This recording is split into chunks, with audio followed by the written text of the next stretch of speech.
पाताला Patal lakh आगासा आगास।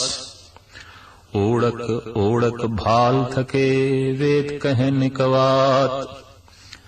Cess अठारे can कते balm असलू एक धात।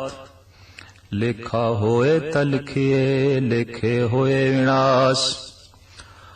नानके वड्डा आखिए आपे जाने आप। मनुख दे मन दी बनतर कुछ इस ढंग दी है कि ਇਹਦੇ अंदर बार बार ਇਹ ख्याल पैदा ਹੁੰਦੇ ਰਹਿੰਦੇ ਨੇ ਕਿਸੇ ਵਸਤੂ ਜਾਂ ਹਸਤੀ ਨੂੰ ਵੇਖ ਕੇ ਬਈ ਇਹ ਕੀ ਹੈ, ਇਹ ਕਿਉਂ ਹੈ, ਇਹ ਕਿੱਥੋਂ ਹੈ, ਇਹਦਾ ਆਦ ਕੀ ਹੈ, ਇਹਦਾ ਅੰਤ ਕੀ ਹੈ, ਇਹਦਾ ਮੱਧ ਕੀ ਹੈ। ਹਰ ਤੰਦਰੁਸਤ ਮਨ, ਹਰ ਤੰਦਰੁਸਤ ਦਿਮਾਗ ਦੇ ਅੰਦਰ ਇਸ ਤਰ੍ਹਾਂ ਦੇ ਸਵਾਲਾਂ ਦਾ ਪੈਦਾ ਹੋਣਾ ਕੁਦਰਤੀ ਗੱਲ ਹੈ, ਸੁਭਾਵਿਕਤਾ ਹੈ।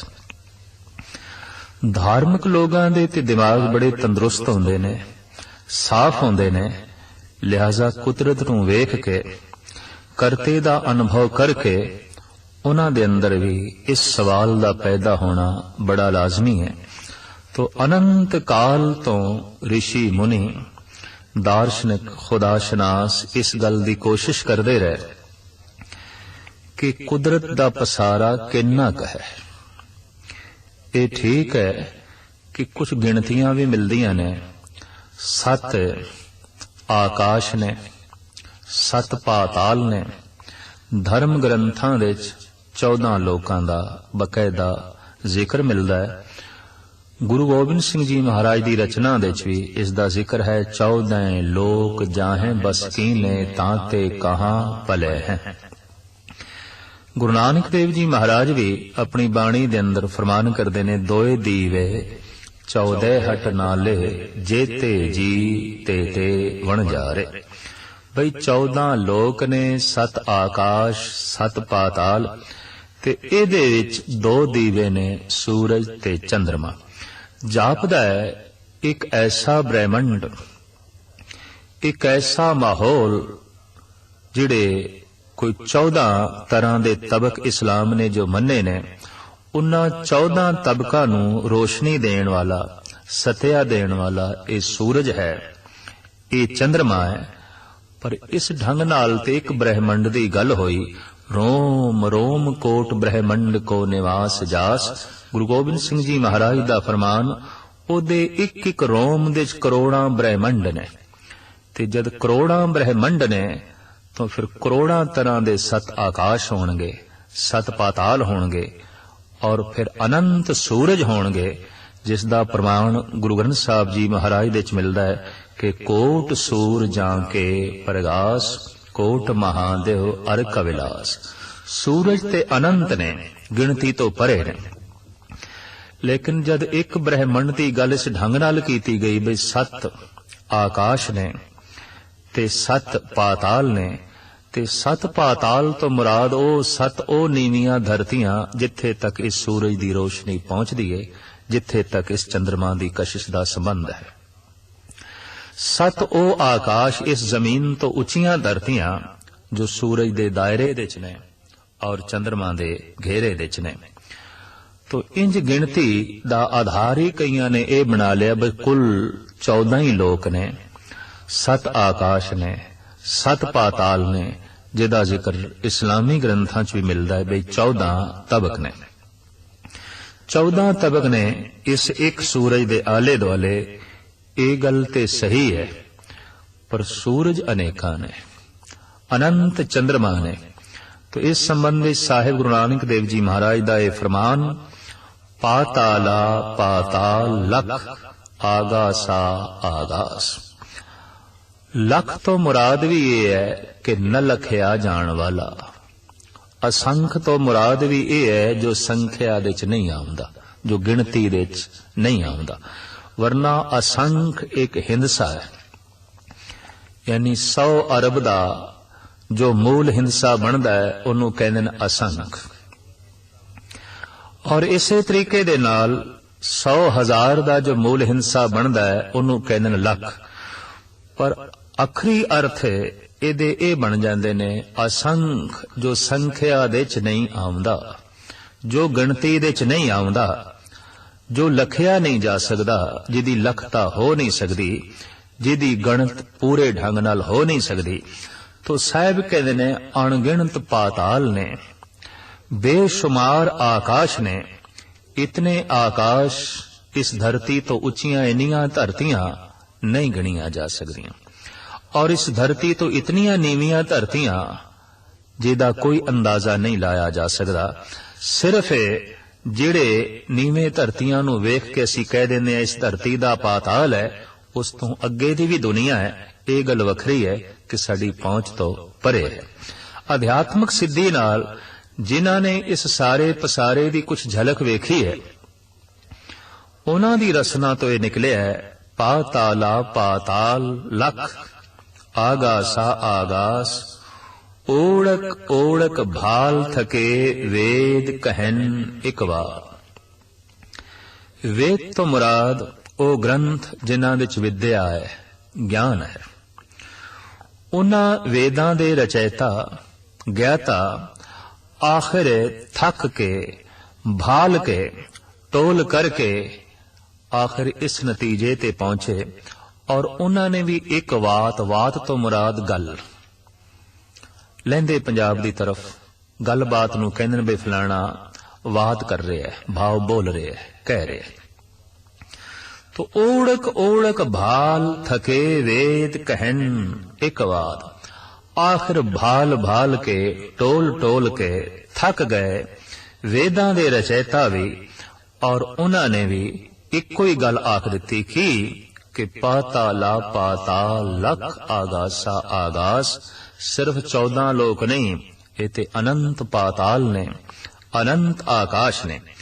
फिर सतगुरुदेव जी महाराज फरमान करते ने सैस 18 कहन कतेबा असलू एक धात। जैसे सनातन जगत दे 4 वेद ने, इस तरह ईसाईयत ते इस्लाम जगत दियां 4 कतेबां ने, जिस दे च अंजील है, कुरान है, तौरात है, जंबूर है। तो साहब फरमान करते ने कि सहस 18 किसी हद तक जिस ढंग का मिथਿਆਸ साडे देश विच मिलदा है, ते ओदे नाल करीबन सारे ऋषि मुनियां दी गलबात इक्को ही है। हू बहु 4 कतेबां दे विच भी जो मिथਿਆਸ मिलदा है वो एक है बाबे आदम दी कथा। कनक नामक वर्जित फल नूं खा के बाबे आदम नूं स्वर्ग तो थल्ले डेगिया गया। 4 किताबां दी यही जो है इक्को गल। ते ये 4 कतेबां इस गल नूं मनदियां कि 18,000 आलम ने खुदा ने बनाए ने, परिपूर्ण परमात्मा ने बनाए ने, ताकि जगत नूं इलम मिले, जगत नूं ज्ञान मिले। उन्हें 18,000 आलम बनाए ने। जिवें साडे देश दे च कहिंदे रहे कि 64 तरह दी विद्या है और 64 तरह दे ज्ञानी आउंदे ने, ते एक एक विद्या दे बहुत सारे ज्ञानी हो सकदे ने, लेकिन विद्या 64 तरह दी है। जापदा है कि इस्लाम ते ईसाईयत ने इलम वंडण वालियां दी तादाद अपने ढंग नाल गिणी है, और उन्होंने कहा है कि 18,000 आलम ने, 18,000 विद्वान ने जो जगत दे विद्या ज्ञान वंडदे रहंदे ने। तो साहिब कहंदे ने सैंस 18 कहन कतेबां असलू एक धात। असलू असूलन बुनियादी, अरबी दा लफ्ज़ असूलन बुनियादी। ये कतेबां भी इक्को ही गल कह रही हैं कि पाताला पाताल लख आगासा आगास। अनंत पाताल ने, अनंत आकाश ने, और कतेबां दे समेत ये 18,000 आलम भी यही आख रहे ने कि बेशुमार पाताल ने, बेशुमार आकाश ने। कादर दा अंत पाना ते बहुत औखा, पर उसदी कुदरत दा भी नाप तोल करना बहुत औखा, बहुत औखा। साहिब कहंदे ने लेखा होए तां लिखिए, लेखे होए विनाश। ਉਹ ਲੇਖੇ 'ਚ ਆਵੇ ਤਾਂ ਲੇਖਾ ਕਰੀਏ, ਗਿਣਤੀ ਕਰੀਏ ਵੀ ਕਿੰਨਾ ਕੁ ਉਸਦਾ ਪਸਾਰਾ ਹੈ, ਕੀ ਕੁਛ ਉਸਨੇ ਬਣਾਇਆ ਹੈ। ਉਹ ਲੇਖੇ 'ਚ ਆਉਂਦਾ ਹੀ ਨਹੀਂ। ਤੇ ਫਿਰ ਸਾਹਿਬ ਕਹਿੰਦੇ ਲੇਖੇ ਹੋਏ ਵਿਨਾਸ਼, ਇਹਦੇ ਅੱਜ ਤੱਕ ਸੰਪਰਦਾਇ ਤੇ ਗੁਰਮਤ ਵਿਆਕਰਣ ਦੇ ਪੰਡਤ ਦੋ ਅਰਥ ਕਰਦੇ ਰਹੇ, ਔਰ ਦੋਹੇ ਅਰਥ ਇਸ ਪੰਕਤੀ ਦੇ ਅਨੁਕੂਲ ਨੇ। ਲੇਖੇ ਹੋਏ ਵਿਨਾਸ਼, ਜੋ ਲੇਖ 'ਚ ਆ ਜਾਂਦਾ ਹੈ, ਗਣਤ ਦੇ 'ਚ ਆ ਜਾਂਦਾ ਹੈ, ਉਹਦਾ ਨਾਸ ਹੋ ਜਾਂਦਾ ਹੈ, ਉਹਦਾ ਅੰਤ ਹੋ ਜਾਂਦਾ ਹੈ, ਉਹ ਪਕੜ ਦੇ 'ਚ ਆ ਜਾਂਦਾ ਹੈ, ਉਹ ਬੰਦਿਸ਼ ਦੇ 'ਚ ਆ ਜਾਂਦਾ ਹੈ। ਤੇ ਜੋ ਬੰਦਿਸ਼ ਦੇ 'ਚ ਆ ਗਿਆ ਹੈ, ਪਕੜ ਦੇ 'ਚ ਆ ਗਿਆ ਹੈ, ਅਸੀਮ ਨਹੀਂ ਹੈ। ਤੇ ਜੋ ਅਸੀਮ ਨਹੀਂ ਹੈ ਉਹ ਅਨੰਤ ਨਹੀਂ ਹੈ, ਉਹਦਾ ਅੰਤ ਹੋ ਜਾਏਗਾ। ਦੂਸਰਾ ਅਰਥ ਇਹ ਲੇਖੇ ਹੋਏ ਵਿਨਾਸ਼, ਜੇ ਕੁਦਰਤ ਨੂੰ ਗਿਣੀਏ ਤੇ ਗਿਣਤੀ ਹੀ ਮੁੱਕ ਜਾਂਦੀ ਹੈ, ਹਿੰਦਸੇ ਹੀ ਵਿਨਾਸ਼ ਹੋ ਜਾਂਦੇ ਨੇ, ਹਿੰਦਸੇ ਹੀ ਮੁੱਕ ਜਾਂਦੇ ਨੇ। ਕਿਉਂਕਿ ਅਸੰਖ ਇੱਕ ਹਿੰਦਸਾ ਹੈ ਤੇ ਇਸ ਤੋਂ ਅੱਗੇ ਹਿੰਦਸੇ ਅੱਜ ਤੱਕ ਮਨੁੱਖੀ ਦੁਨੀਆ ਵਿੱਚ ਇਜਾਦ ਨਹੀਂ ਹੋਏ। ਮਹਾਰਾਜ ਕਹਿੰਦੇ ਇਸ ਤਰੀਕੇ ਨਾਲ ਅਸੰਖ ਵੀ ਗਿਣਦੇ ਰਹੀਏ ਤਾਂ ਅਸੰਖ ਕਹੇ ਸਿਰ ਭਾਰ ਹੋਏ। ਇਸ ਤਰ੍ਹਾਂ ਵੀ ਮੇਰੇ ਪਾਤਸ਼ਾਹ ਨੇ ਆਖਿਆ ਵੀ ਇਹ ਵੀ ਸਿਰ ਦੇ ਉੱਤੇ ਇੱਕ ਪਾਪ ਚੜੇਗਾ ਕਿ ਸਿਰਫ ਅਸੰਖ ਦਾ ਹਿੰਸਾ ਵੀ ਜੋ ਹੈ ਵਰਤ ਦਈਏ। तो महाराज कहते गिणती नाश हो जाती है, गिणती का अंत हो जाता है। भाव गिणती रहिंदी नहीं भी किस तरह गिणती दे विच उस नूं लियाईए। आखिर जिथे मनुख दी विद्या सीमित है उत्थे गणत शास्त्र भी बकायदा सीमित है। आखिर किथे तक गिणती जो है कोई करे। तो साहिब कहते लेखे होए विनाश, उत्थे ते लेखा ही खत्म हो जाता है, उत्थे ते गिणती ही खत्म हो जाती है। जिहदा लेखा करना है वो बाकी रह जाता है, गिणती मुक जाती है, लेखा मुक जाता है। तो साहिब कहते लेखा होए तां लिखिए, जो लेखे च आवे, जो गिणती दे च आवे तां ही गिणती करिए।